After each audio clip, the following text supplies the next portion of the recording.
Información precisa, completa, veraz, objetiva e independiente. Directo a tu pantalla. Radio Caracas Radio presenta Voz de América.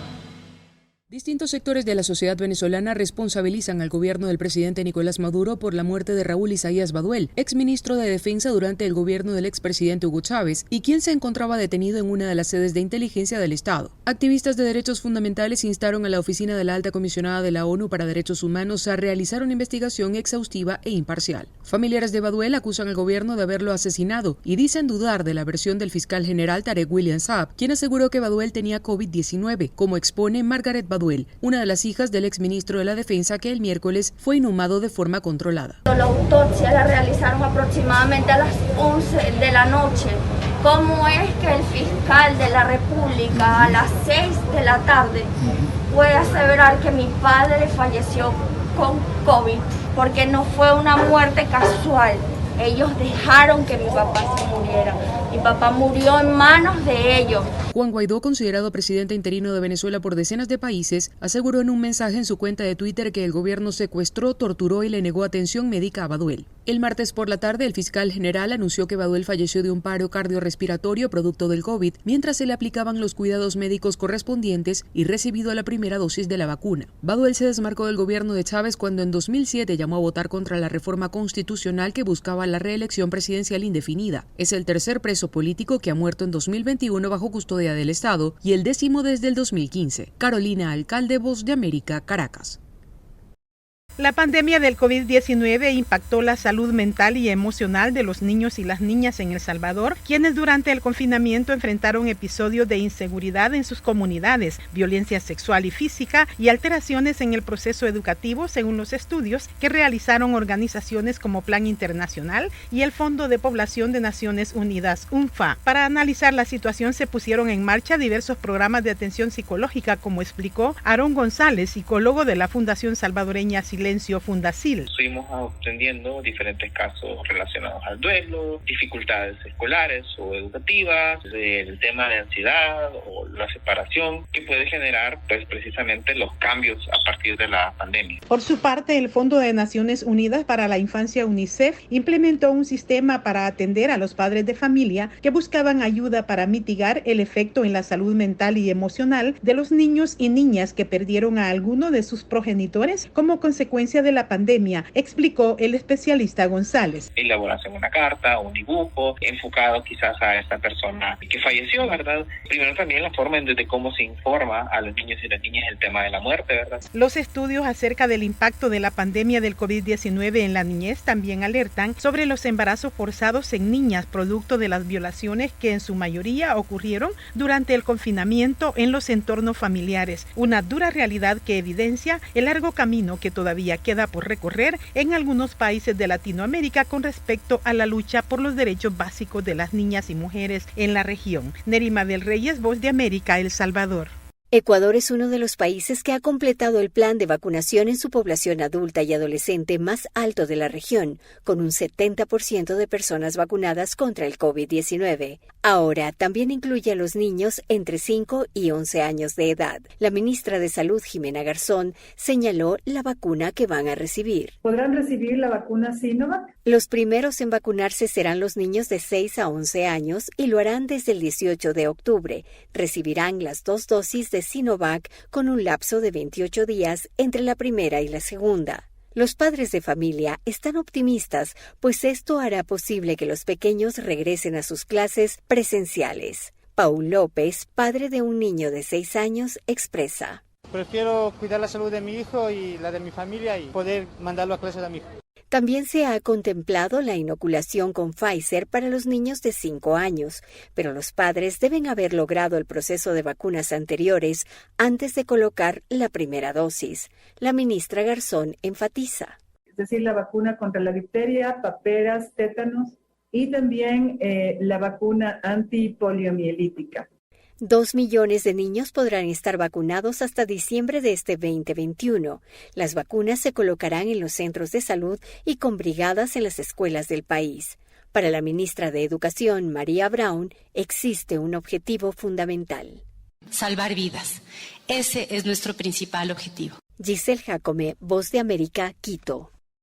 La organización no gubernamental Urnas Abiertas, a través de su Observatorio de Violencia Política, registra que entre el 15 de septiembre y el 1 de octubre ocurrieron en Nicaragua 1.513 hechos de violencia política en el contexto electoral, incluyendo la detención de 37 líderes opositores. Marcela Guevara, integrante del Consejo Político de la Unidad Nacional Azul y Blanco, dijo desde el exilio en Costa Rica que a lo largo de 3 años de existencia han sufrido la persecución y la represión del Estado de Nicaragua. Es ilegal el secuestro de 14 líderes nuestros. ¡Qué equivocados están en el Carmen! Además, Urnas Abiertas afirma que el 64,4% de los actos reportados fueron cometidos por la Policía Nacional. En el informe elaborado en colaboración con el Mecanismo Monitoreo Azul y Blanco, se destaca que en promedio 7 de cada 10 denuncias recibidas por el observatorio fueron contra agentes policiales y la mayoría de hechos ocurrieron en Managua, Bluefields, Somoto, Granada y Masaya. Sin embargo, el presidente de la República, Daniel Ortega, defendió a los agentes policiales y en su primer discurso electoral, pronunciado la semana pasada, aseguró textualmente: son el pueblo listo para defender la patria.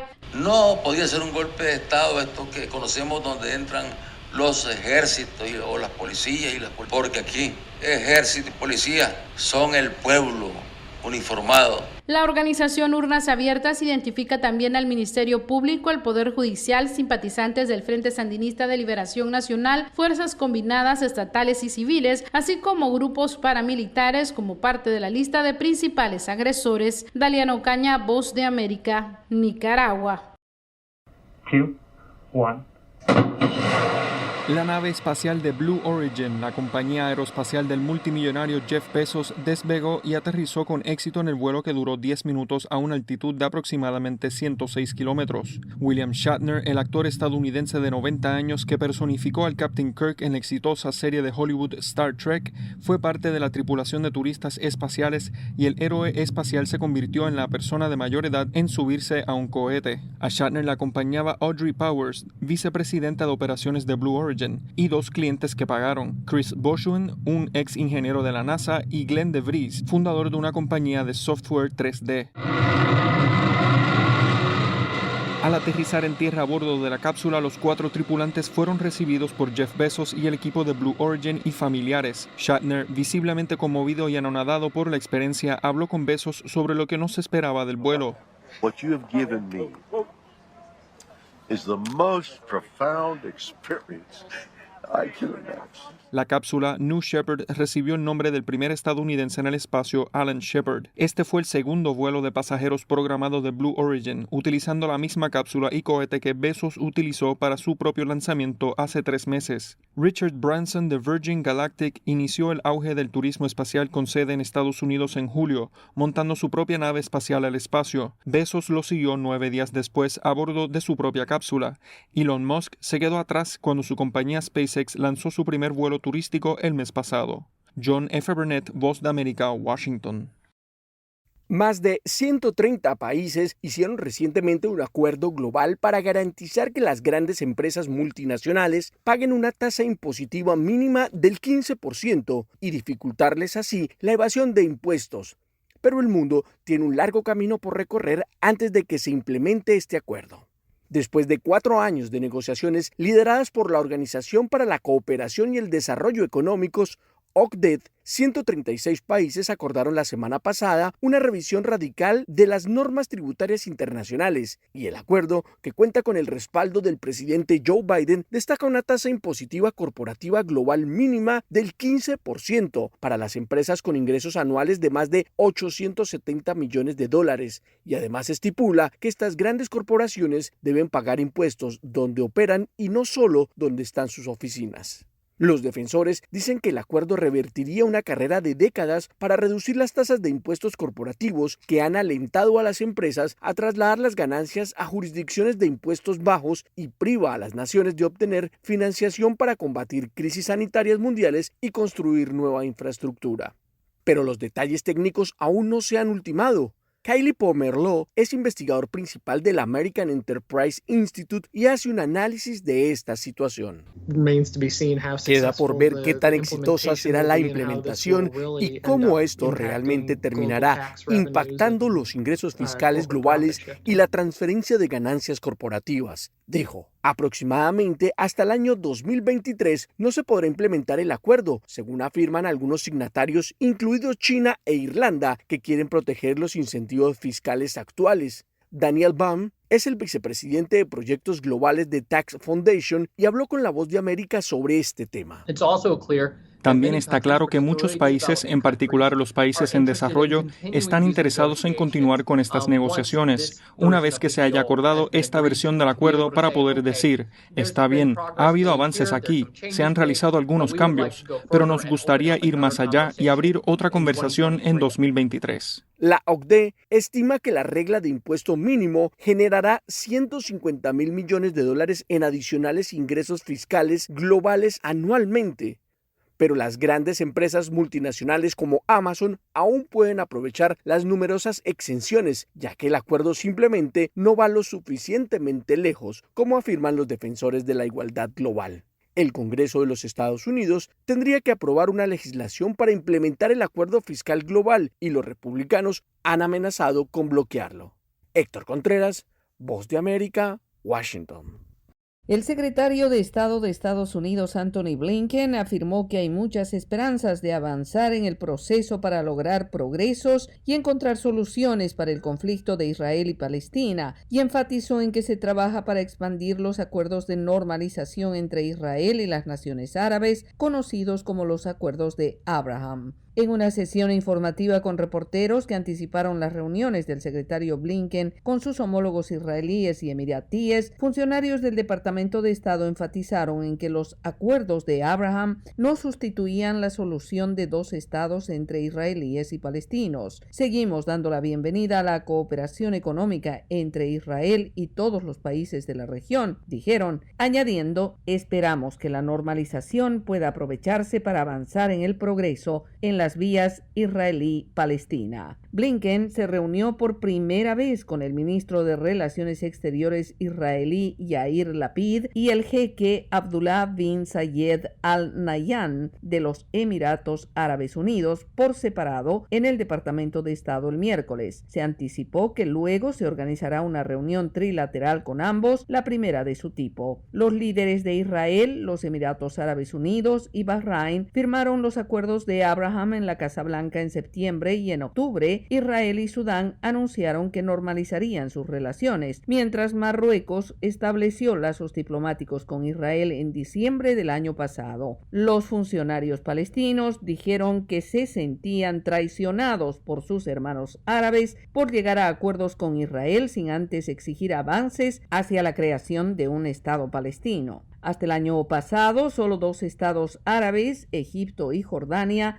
habían forjado acuerdos con Israel. Los funcionarios estadounidenses no dijeron con precisión cómo Washington pretendía utilizar los acuerdos de normalización como herramienta para avanzar en la cuestión israelí-palestina. El primer ministro israelí, Naftali Bennett, un nacionalista en la cima de una coalición partidista, se opone al Estado palestino. Los tres países también establecerán dos nuevos grupos de trabajo en la reunión, con un grupo centrado en la coexistencia religiosa y el otro en temas de agua y energía. Yoconda Tapia, Voz de América, Washington. La huella del COVID-19 todavía se percibe en el ámbito económico y, según pronosticó el Fondo Monetario Internacional, el FMI, la recuperación económica mundial luego de la crisis sin precedentes provocada por la pandemia se está debilitando y en tanto aumentan los factores de riesgo. La consejera económica de la entidad, Geeta Gopinath, advirtió a los gobiernos que si los efectos de la pandemia se prolongan, podría producirse una reducción acumulada del Producto Interior Bruto mundial en más de $5 millones durante los próximos 5 años y exhortó a la comunidad internacional a actuar para evitar semejante catástrofe. Los acontecimientos recientes han dejado muy claro que todos estamos juntos en esto y que la pandemia no habrá acabado en ninguna parte hasta que termine en todas partes. La comunidad global debe intensificar esfuerzos para garantizar el acceso equitativo a las vacunas en todos los países, superar las dudas sobre las vacunas cuando se dispone del suministro adecuado y asegurar mejores perspectivas económicas para todos. En lo que a Estados Unidos respecta, la organización financiera recortó su estimación de crecimiento para 2021 en 1 punto porcentual y disminuyó al 6%, un ritmo que no se veía desde la década de los 80, y temen que el crecimiento estadounidense podría verse más perjudicado en función de lo que decida el Congreso sobre los planes de gasto de infraestructura propuestos por el presidente Joe Biden y valorados en $4.000 millones.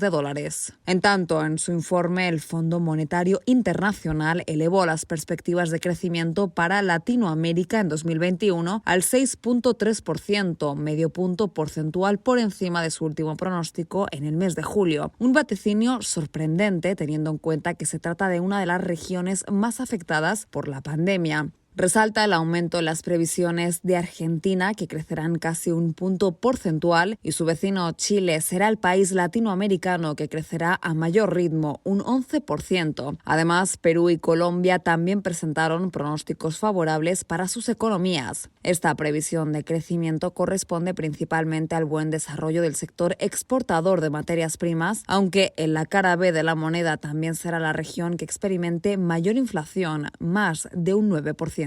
Con todo, el informe elaborado por el Organismo Monetario Internacional augura que para 2022 las economías avanzadas recuperarán sus niveles económicos prepandémicos, mientras que los países en vías de desarrollo tendrán que esperar varios años para retomar tales niveles. Unos datos que evidencian la disparidad de los recursos para poner fin a la pandemia entre los países con más recursos económicos y aquellos cuyo acceso a las vacunas contra el COVID-19 continúa siendo muy limitado. Judith Martín Rodríguez, Voz de América. La pandemia del COVID-19 ha generado grandes retrasos en las cadenas de suministros, provocando la escasez de algunos bienes y el aumento de precios que golpean con fuerza a Estados Unidos y extiende la frustración de sus clientes. El caos es tal que los buques de carga se ven obligados a esperar hasta semanas frente a las costas de California, mientras que la demanda estadounidense de bienes importados de Asia continúa disparándose. En este contexto de congestión, el presidente Joe Biden anunció una nueva estrategia para hacer frente a los problemas que afectan a los procesos de distribución. Los Ángeles y Long Beach albergan 2 de los puertos más grandes de Estados Unidos y juntos estos puertos se encuentran entre los más grandes del mundo. La mejor manera de demostrarlo es que el 40% de los contenedores de envío que importamos pasan por estos 2 puertos y hoy tenemos buenas noticias que ayudarán a acelerar la entrega de mercancías en todo Estados Unidos. Después de semanas de negociación y trabajo, el puerto de Los Ángeles anunció hoy que comenzará a operar las 24 horas del día, los 7 días de la semana. Esto sigue el compromiso del puerto de Long Beach de trabajar 24/7, que ya anunció hace semanas. Se espera que estas operaciones en el puerto de Los Ángeles acaben con el embotellamiento actual, y es que la descarga y el tránsito toman semanas en lugar de días en estos 2 puertos, los cuales simbolizan ejes cruciales para la economía estadounidense. Sin embargo, algunos expertos, como Christopher Tang, profesor de Administración y Negocios en la Universidad de California en Los Ángeles, asegura que descongestionar el retraso frente a las costas es el primer paso, pero deberá seguirle una reconstrucción de la infraestructura para poder satisfacer las futuras necesidades de la economía estadounidense. Judith Martín Rodríguez, Voz de América. Estados Unidos se prepara para retomar su asiento en el Consejo de Derechos Humanos de la ONU después de que la administración Trump se retirara de este controvertido organismo en el año 2018. El jueves, la Asamblea General votará la incorporación de 18 miembros a este consejo con 47 representantes. Estados Unidos es uno de los candidatos que requiere de una mayoría simple para asegurar su incorporación. Por otro lado, la administración Biden reabrirá las fronteras terrestres con México y Canadá a los viajes no esenciales para todas las personas que hayan completado su vacunación contra el COVID-19 y puedan ingresar al país de forma legal. Funcionarios de alto rango de la administración Biden dijeron que la medida entrará en vigor a principios de noviembre, aunque aclararon que todavía no tienen una fecha precisa. Por último, la defensa del general venezolano fallecido Raúl Isaías Baduel y otros activistas se reunirán en Washington, D.C. esta tarde a las 3:30 de la tarde con el secretario de la Organización de Estados Americanos, Luis Almagro. Según han dicho sus familiares, la reunión es para denunciar dudas e irregularidades sobre su muerte presuntamente por COVID-19, anunciada el martes, mientras se encontraba cumpliendo condena en Venezuela. Desde Washington, Sofía Pisani, Voz de América.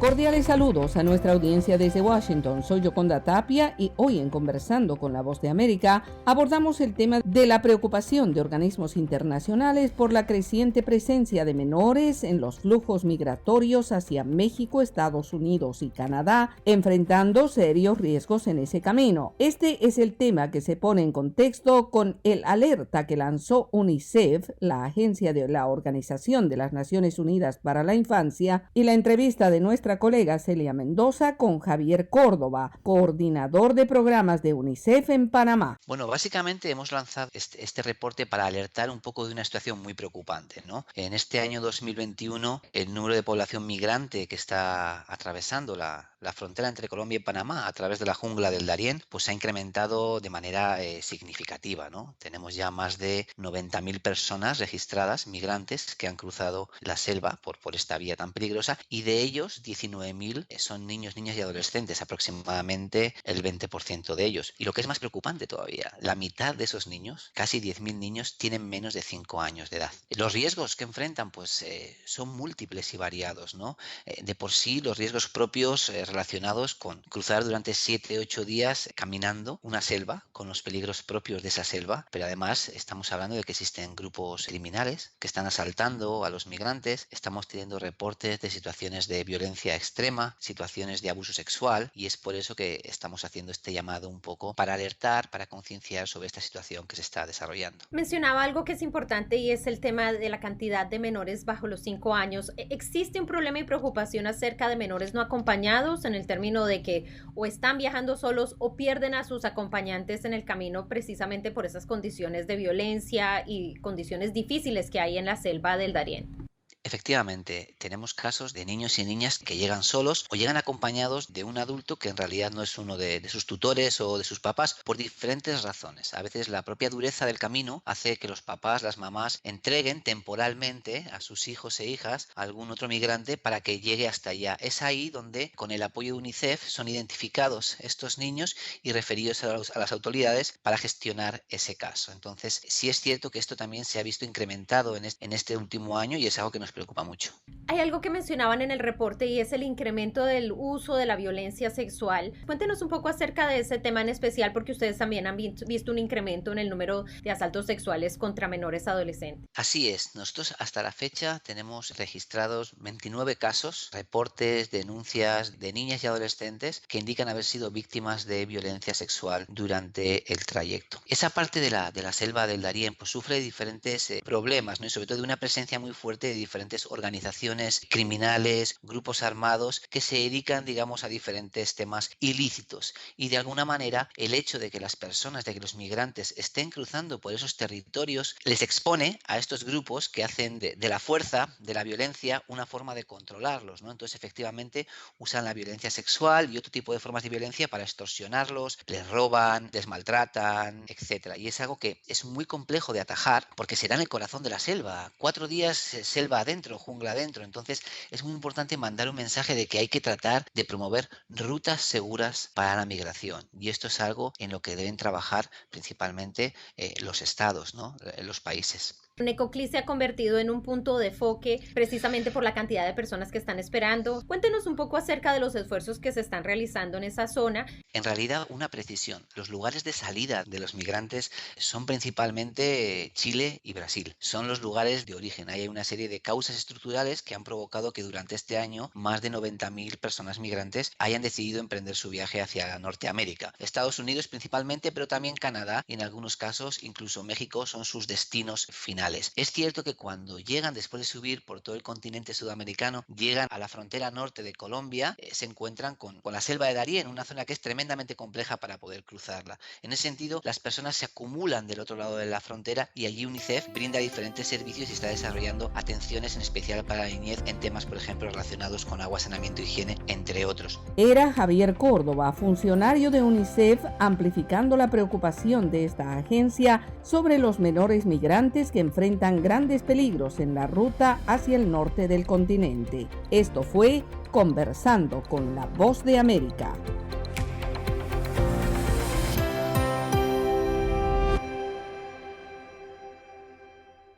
Información precisa, completa, veraz, objetiva e independiente. Directo a tu pantalla. Voz de América en RCR 750.